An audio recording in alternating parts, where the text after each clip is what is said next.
Welcome to Beyond Birth Trauma, From Burden to Brilliance, where we uncover the powerful truth about your beginnings and how they've shaped your entire life.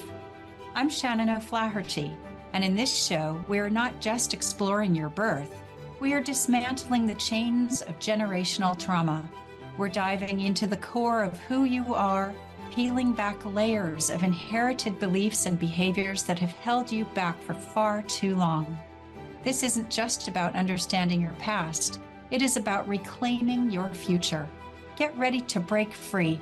This is Beyond Birth Trauma, From Burden to Brilliance, and your transformation starts now.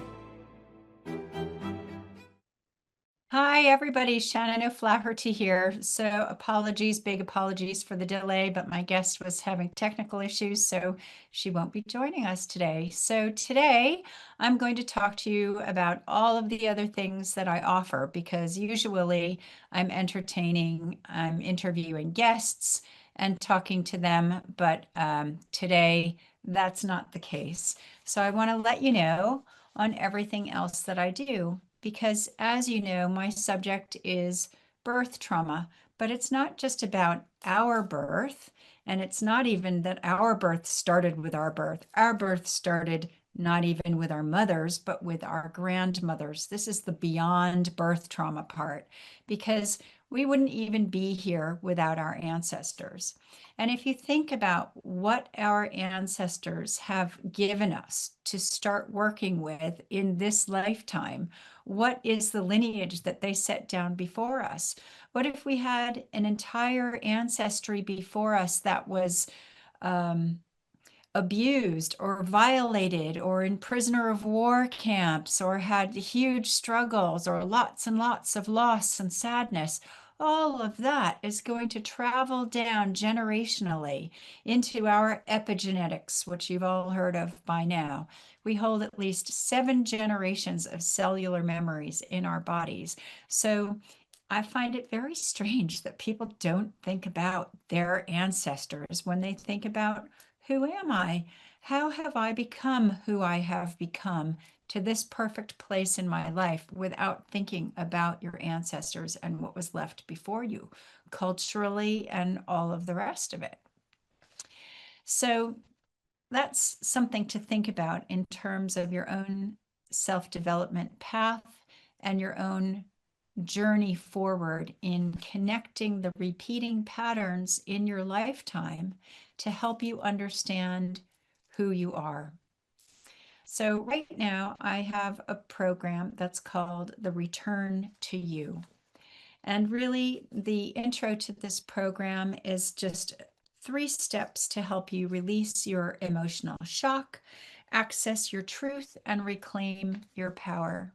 Because so many people, and I hear this time and time again, my clients come to me and they say, I'm stuck, I can't move forward, I'm doing everything right, I'm meditating, I'm doing this, I'm doing that. Except that if your energy body in your body and around your body isn't flowing correctly, you're going to be out of alignment. You're going to be over here and you won't be able to move forward because nothing is flowing properly. And us humans, we're so good at sabotaging ourselves for all of those embedded belief systems that we created in our formative years, from birth, actual literal birth in this lifetime, to about 2 years old. But also, we have a whole bunch of inherited beliefs in us from our ancestors as well. So it's not just hard enough to be ourselves in this lifetime, but we're also holding on to stuff that maybe our grandparents didn't want to see, or stuff that maybe our grandparents or great-grandparents were ashamed of. And we could be holding that and taking on their suffering unnecessarily. I know, it's mind-blowing. So the first thing we really need to do to release emotional shock is to get ourselves back into our center. And we have a central tube inside of us called the central torus. And it's obviously a microscopic hole, but if you think about a pipe, an empty pipe going from down into your earth star chakra, up into your Virya chakra above and beyond, and beyond in both places, that's where our energy flows up and down simultaneously and all around us in this beautiful egg shape that we are vibrationally. That's our energy flow. And so we want that energy to be moving all of the time. And we can call on God, source energy, universal energy, the quantum field, whatever you want to call it. I don't care if you're religious, I don't care if you're spiritual, whatever it is, there's that other thing out there bigger than all of us that we have our faith in and that we have our connection to and that we have our hope attached to. And that beautiful love energy, for me, that is the first love light vibration, the quantum field, universal source energy, God comes right down through you. And we have that beautiful grounded earth energy too that comes up also. And as these two energies are running up and down with us, it pulls the stuck parts of us into alignments. We also have chakras in our body, which are like vortexes, sort of like funnels. They stick out like that and they spin around in the front and the back. We have hundreds, but we have 7 main chakras. And we want each of those to be spinning properly too, because each one of those chakras affects different organs in our bodies and holds different belief systems and different thoughts and different feelings. So we want to work through all of those.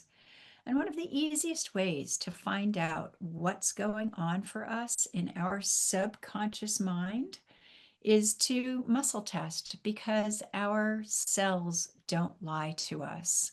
So one of the steps in this, besides going up and connecting to your source energy and bringing that down into you, is to learn how to muscle test so that you are getting a clear answer. And it's really cool. Children love muscle testing. In fact, I'll show you how to do that now.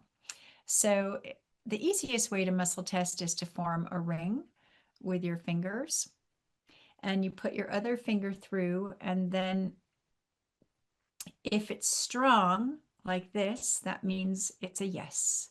And if it breaks, that means it's a no.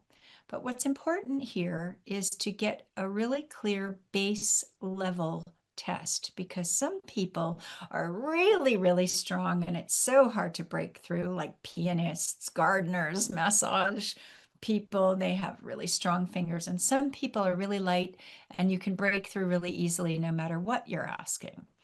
And the next thing is to state the statement in a positive present condition as though it is happening now. So my name is Shannon and I'm pulling. Now I'm quite strong, not quite as strong as a gardener, but still I'm strong. My name is Shannon. So yes, that's strong. My name is Rudolph. No, it's not strong. I can break through. Now you can test vitamins this way or anything. So you're not asking an open-ended question. Usually if I want to know if it's the best thing for me to do or do something, I say, is it in my highest and best to do this?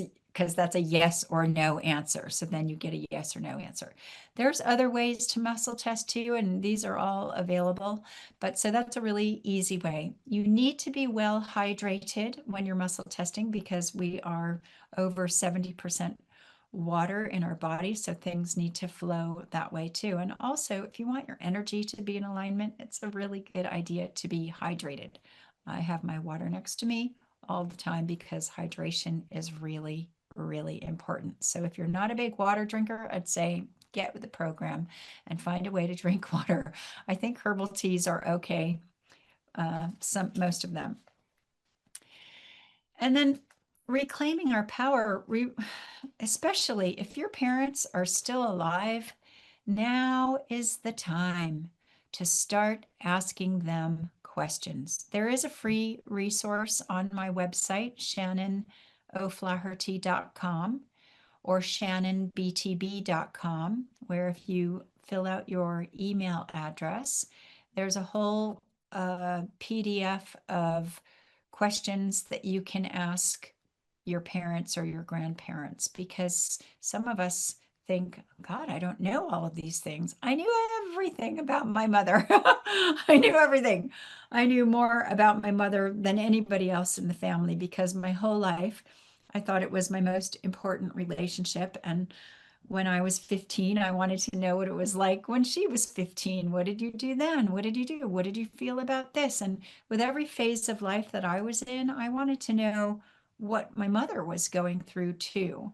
So that when she died, I was pretty clear on everything. And also later on in my own process, when my mother was still alive, when I started my spiritual journey and all of my stuff came up and out, which what happens when people have a spiritual awakening, as you all know by now. It's not all rainbows and unicorns. It's like, ah! Right. So when all of my stuff was coming up and I was thinking, oh my God, what happened when I was 3? What happened when I was 7? Why is this coming up now? I was on the phone to my mother all the time. Like, what happened then? What happened then? And she remembered all of these things and told me. So now still some stuff is coming up because I'm always on the path of self-discovery. And I call my dad and I'm asking my dad, but like my dad doesn't remember. First of all, he's my dad, so he wasn't the prime caretaker. He was great dad, but he's also 90, so he doesn't remember. He's remembering his life, but he doesn't remember mine. Now, if your parents have passed already, you can still connect to them. You can still speak out loud to them and get like an energetic telephone line to your deceased parent. I speak to my mother now in spirit almost more than I did when she was alive. I can actually hear her now. She has a southern accent. Well, Shannon, she says to me, so find the way that you can communicate with your dead parent. I know maybe that sounds a little bit strange, but in my world, it's not so strange at all. And in fact, I know lots of people who speak to their deceased loved ones in spirit, and you can too. In fact, if you want to connect to spirit, the easiest way is to, much like in my free resource about return to you, is to connect and you ground yourself and you send your energy up and you connect to your source energy, your God, your higher spirit, and command to go on up and see spirit. And you go up and then see who comes to you first out of all of your ancestors and try to get out of your way. Really, in any healing modality, that is the hardest thing for everybody, is to just get out of your own way. Like, why would I be thinking this? Stop overthinking everything. Stop analyzing everything. See what comes first. See what comes first. And of course, the more you practice, the more clear you are on the messages that you're getting, and see which ancestor comes first. Now, my mother is always center front because she's the one I talk to the most and the one that I was closest to. But sometimes I see other ancestors behind her and I talk to them too. Um, so it's a really good practice to get into, and absolutely anybody can do this. You don't need to have any magic powers or special gifts or anything. It is really just about getting still, getting quiet in your mind, and connecting and receiving the information and getting out of your way. I know in the early days when we're connecting and starting all of this energy work, we're all like, am I making this up? Am I making this up? But like one teacher said, why would you be making that up as opposed to anything else? So just trust. This is about trusting your intuition, trusting your higher knowing, trusting your connection to source energy. So besides that program, I have a number of ebooks that are on my website. Well, I know they're on my website somewhere. I did look for them today and I only saw 2 of them, but that's being taken care of right now. So if you run there to my website today and don't see them, please come back next week and look, because they will be there eventually. Theoretically, somewhere in the ethers of my website, these ebooks exist. And one of them is called Clearing Your Abundance Blockers, because so many people have abundance blockers. And really, and I mean, I did too, and maybe I still do, although it's something I'm working on all of the time. And there's so many layers of this. So, and different types of abundance. So I think overall, I feel highly abundant and in every area of my life.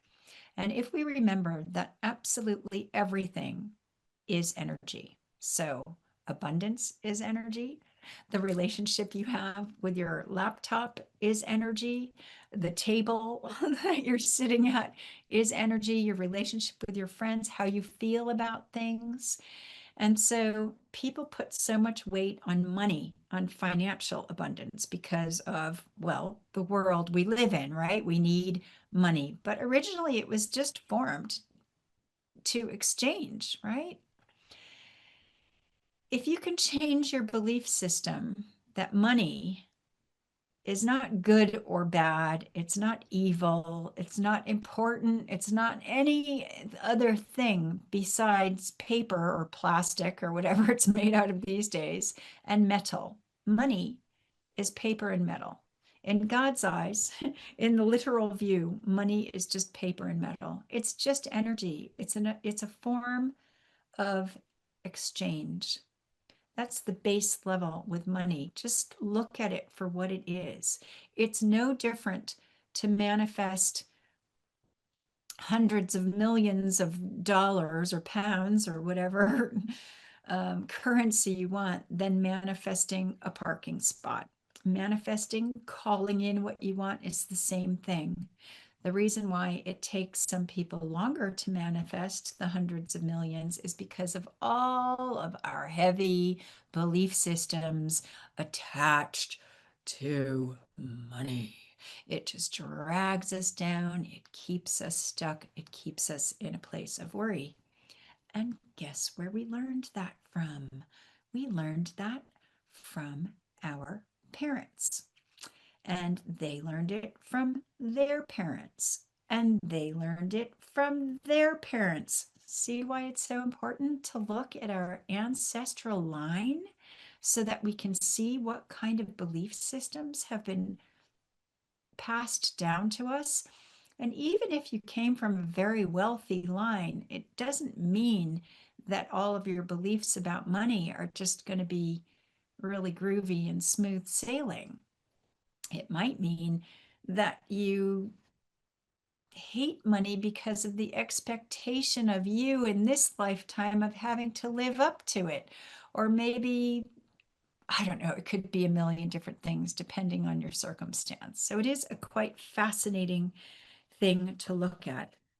And also, what people don't realize is that God, that higher power I was talking about earlier, the most important thing, source energy, whatever you want to call it, is abundance.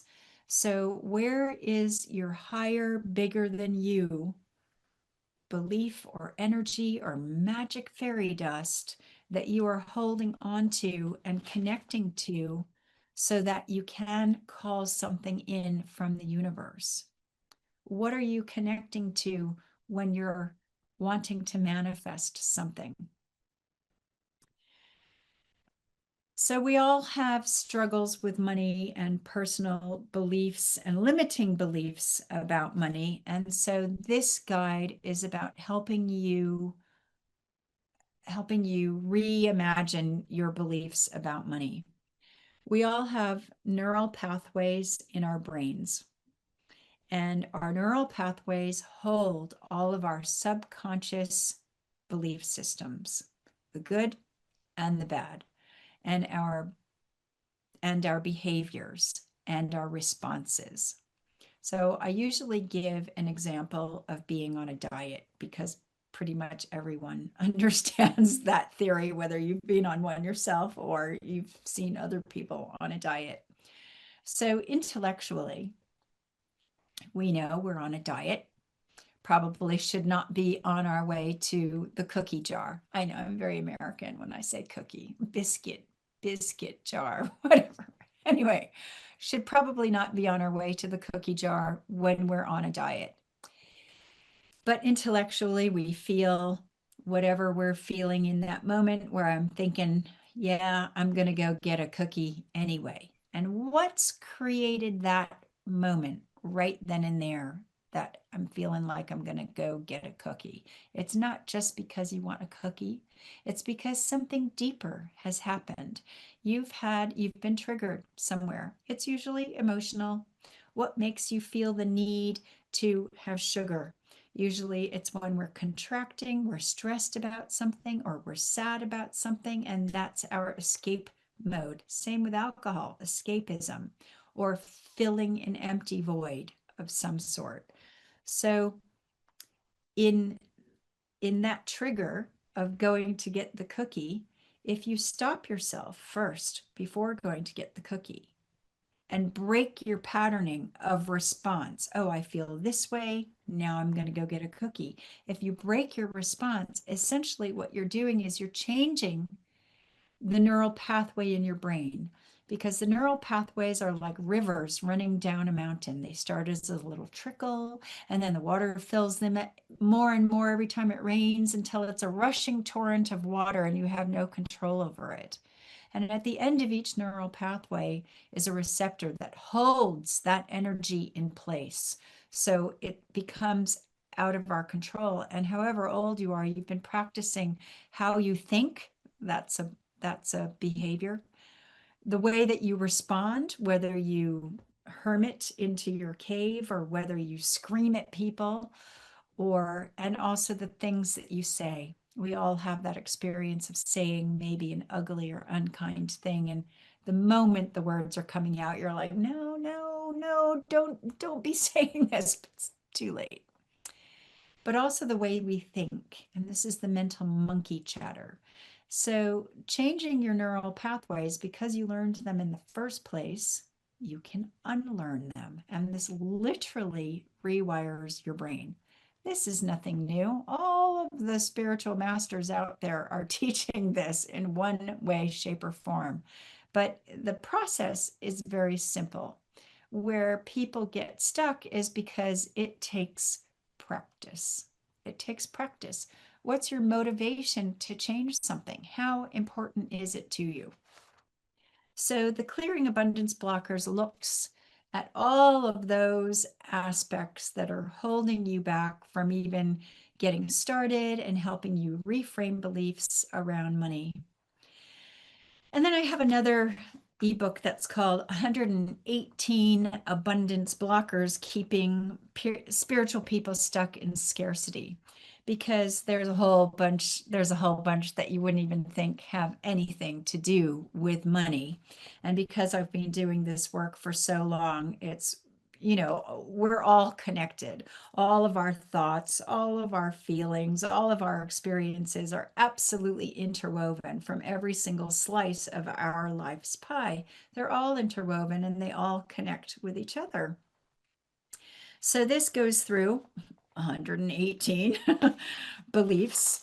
I also talked to you about neural pathways in this and the science behind it, and how to change the flow so everything's going. I talked to you about the myths around changing things and the mechanics, and then I gave you examples of why some of your downloading new beliefs into your system aren't going to work.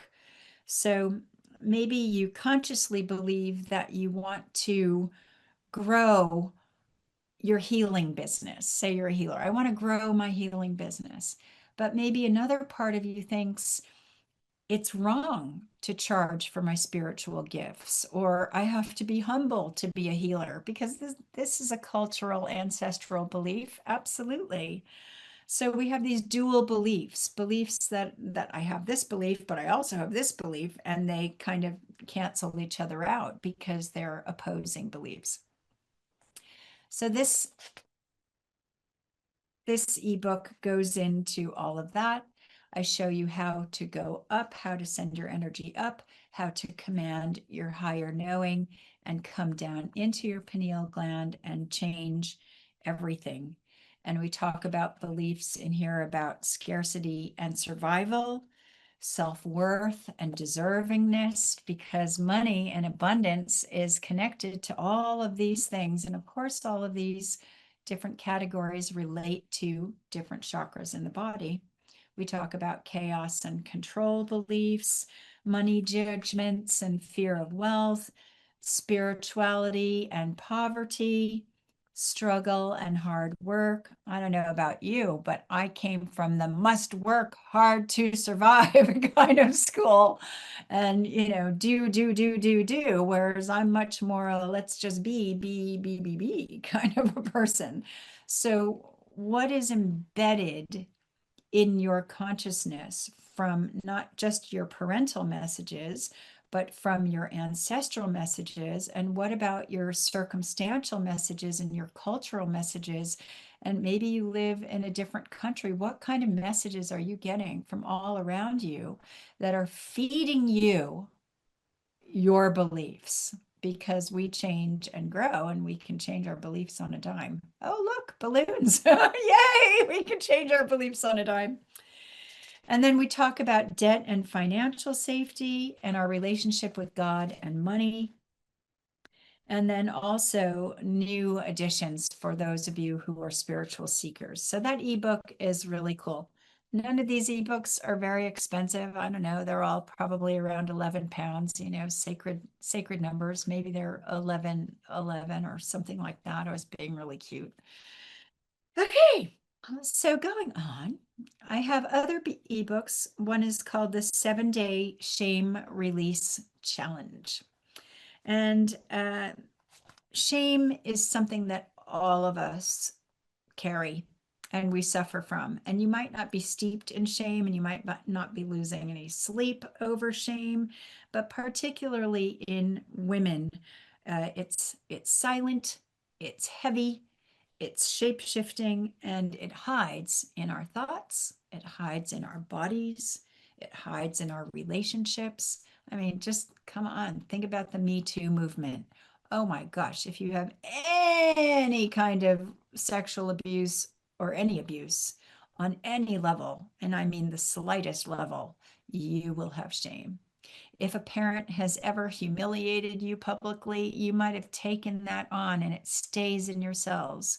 When we experience trauma when we're little kids, it gets stuck in our cells and it does not go away. We carry it through our lives with us. And that manifests, that lands as shame or anger or guilt, also joy and happiness and love and connection. But we want to keep all the good stuff and get rid of all of the negative stuff. So the 7-Day Shame Release Challenge is first about finding out what the shame is, what it's related to, and where it lives in your body. And then to go a little bit deeper to get underneath what is going on for you, how you're processing that shame, because we all process shame differently. And then also talking to your inner child. And everyone's like, oh God, here we go again with inner child work, right? Inner child. Think about you as a 4-year-old, right? Like, what do you wish somebody had said to you when you were 4?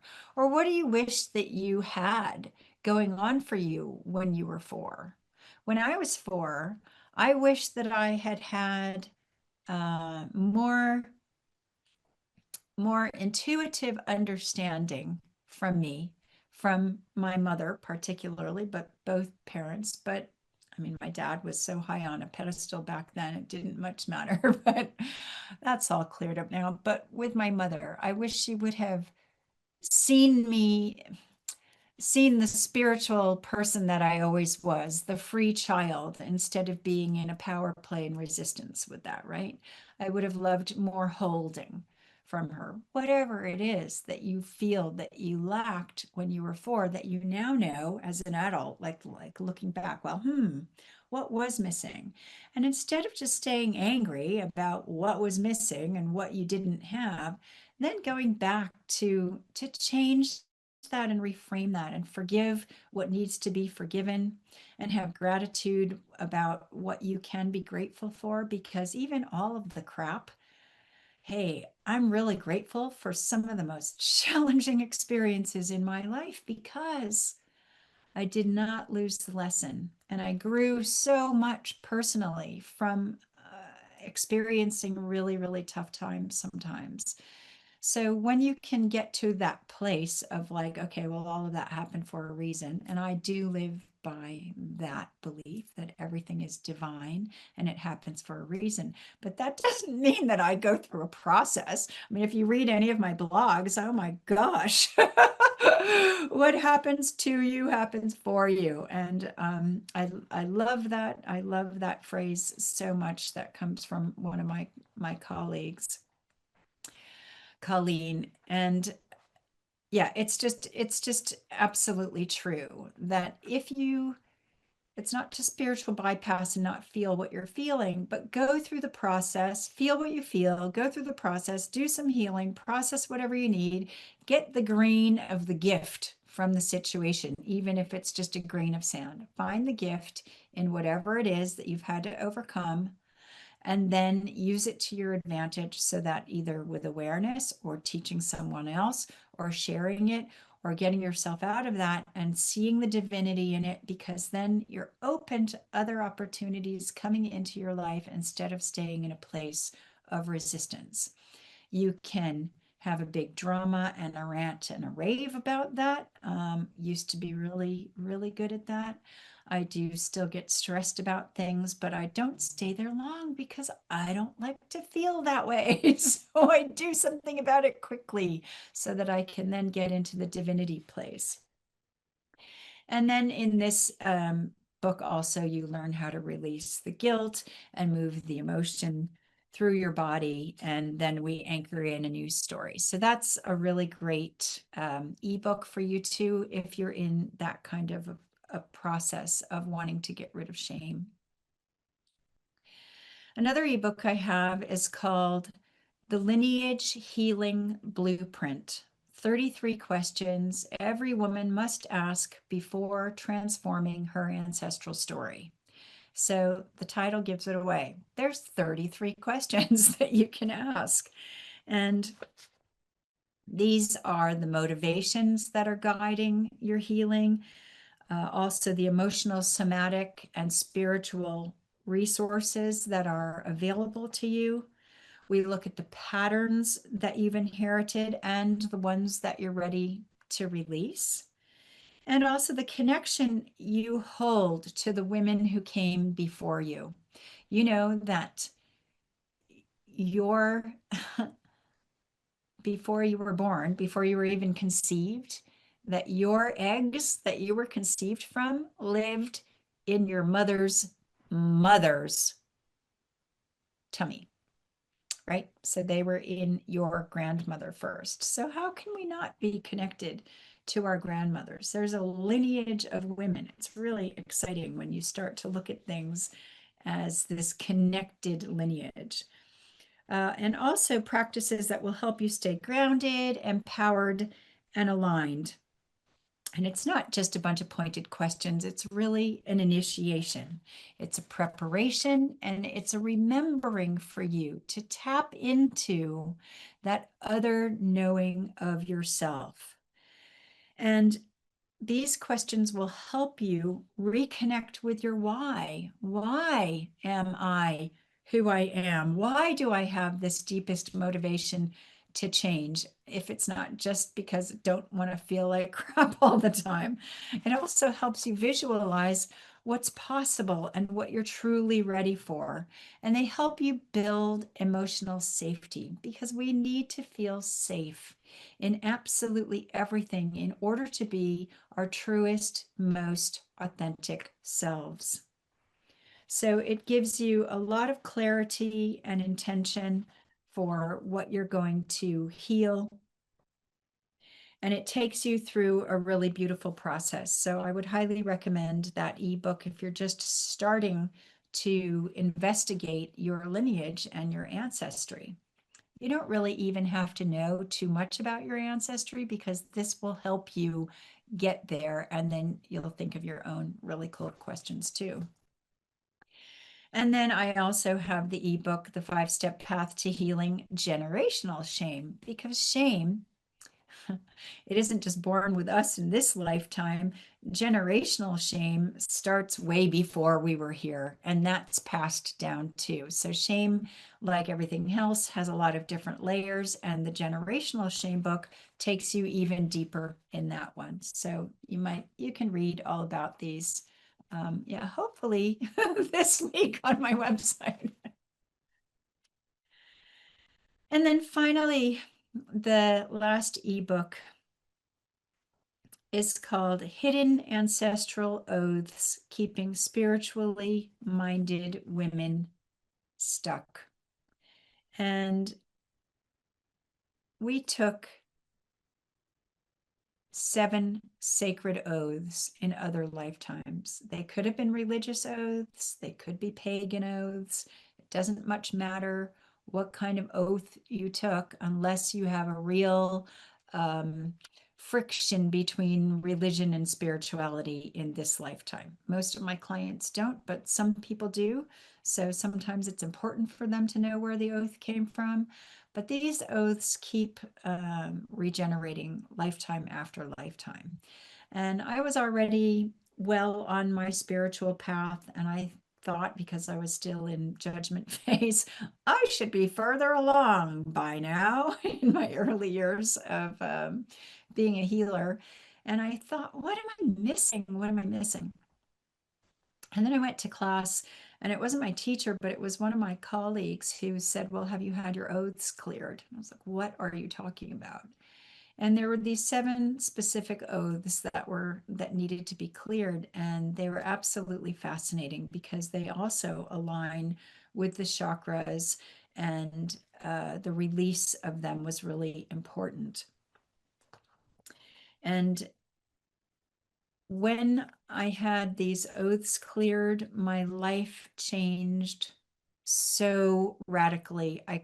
I couldn't even believe it. And I thought, wow, this is something that I really need to do with every single one of my clients, because it really helps people shift.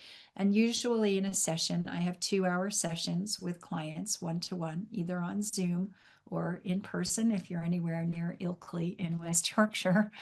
And first, I tell you all about them so that you can understand them and see if one or more particularly resonate with you more than the others. And then we clear them.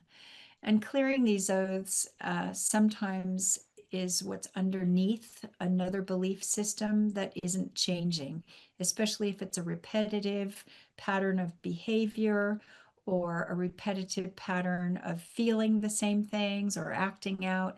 Because what I do really is look at the whole thing and connect the dots to see the repeating patterns through your life and ancestrally. Because oftentimes, I'm sure people have heard, oh, he's just a mirror to you. And you think, well, no, he's not at all mirroring back anything the way that I am, except that it's not literal sometimes. It's about the energy that is being mirrored back. So that's another whole dynamic that's going on.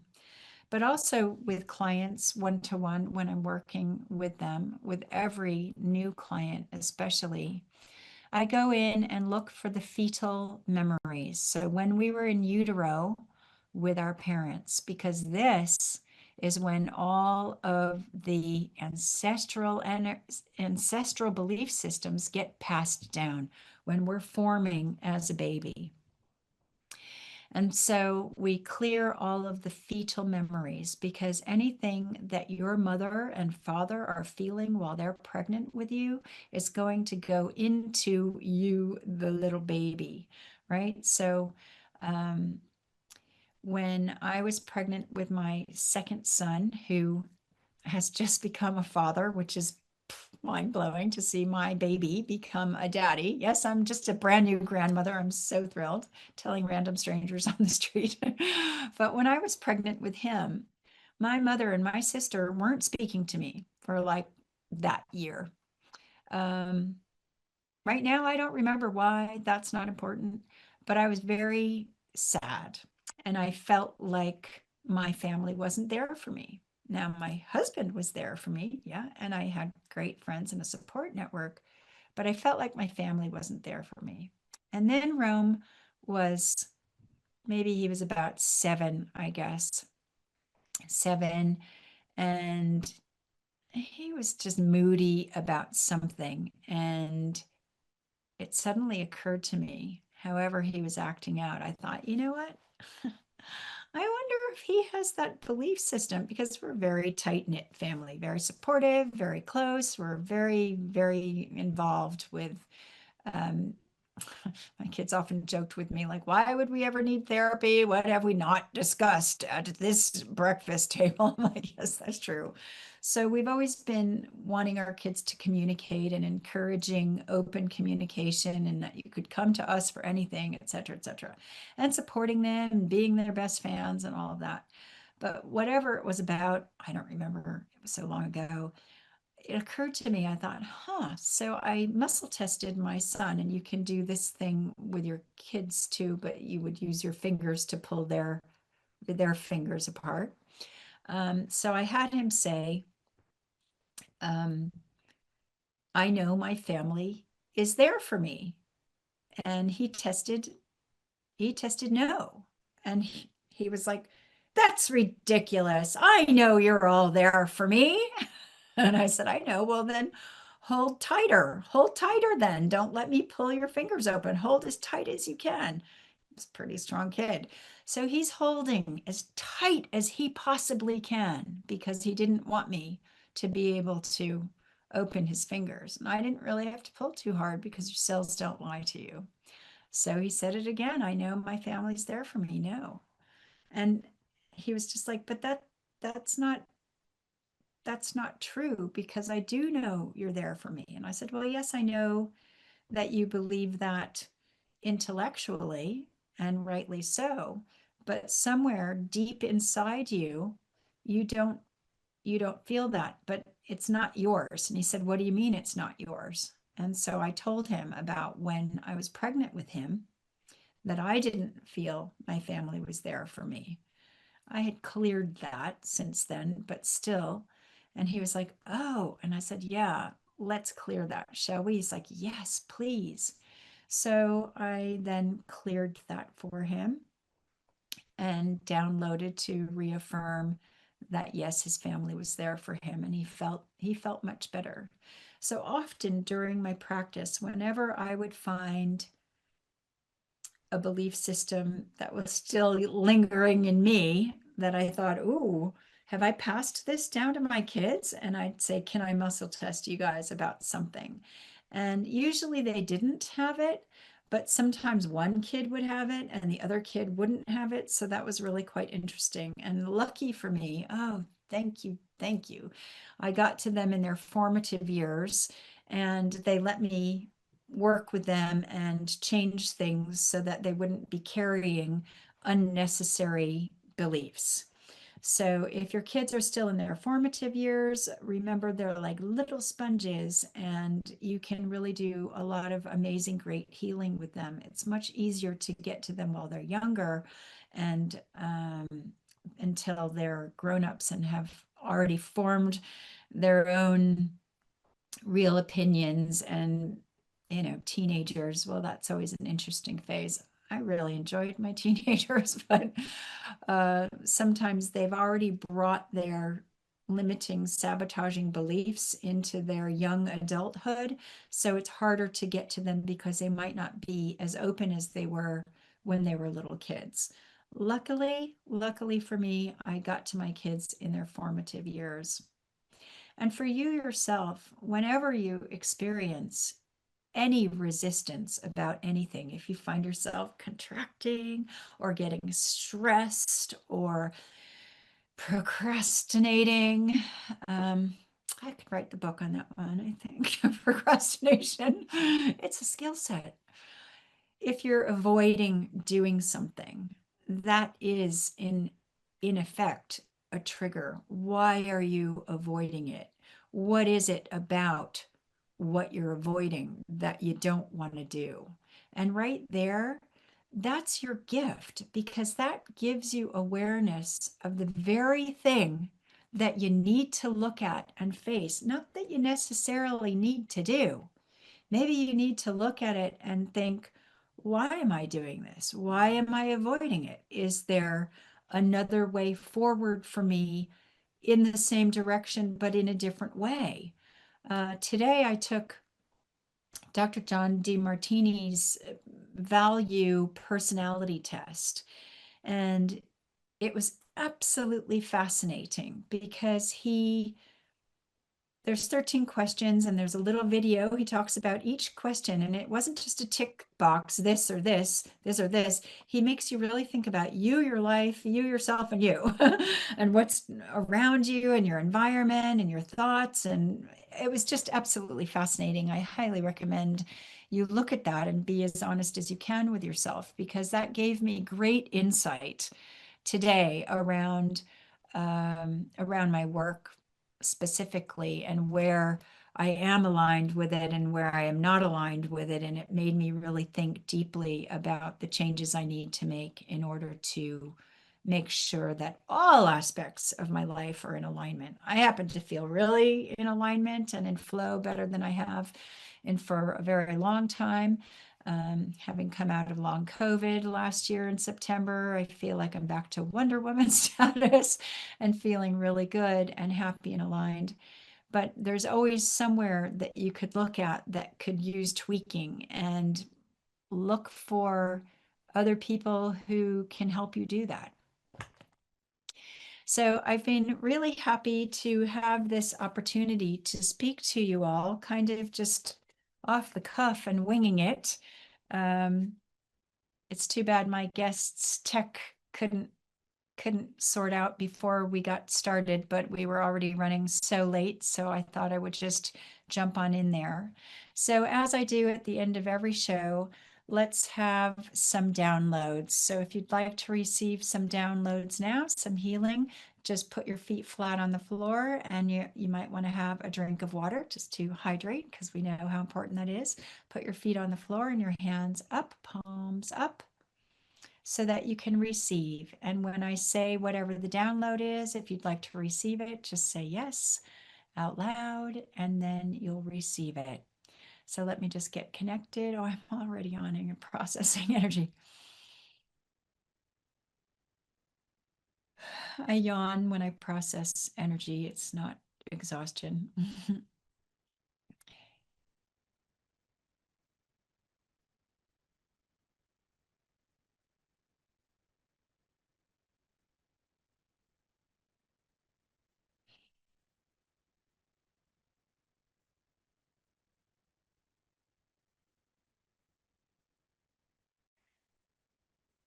Okay, if you'd like this download, I know what it feels like to notice when I'm feeling resistance towards anything. Now, in every cell of my body, in every level and plane of my existence. Just say yes if you like that. I know what it feels like to feel safe, to rewire the neural pathways in my brain.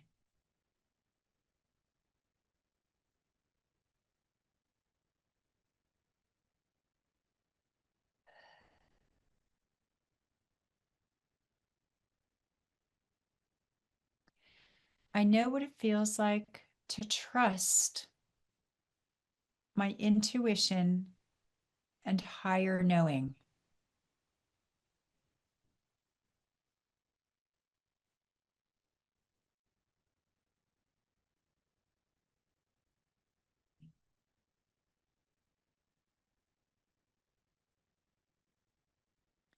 I know what it feels like to let go of shame.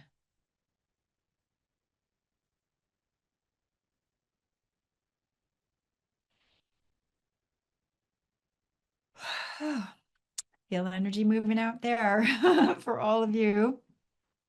So thank you very much for tuning in. Apologies for it not being the show that was advertised, but I've really been actually very grateful to have this time with you, to bring you all up to date on all of the fun, cool things that I'm offering.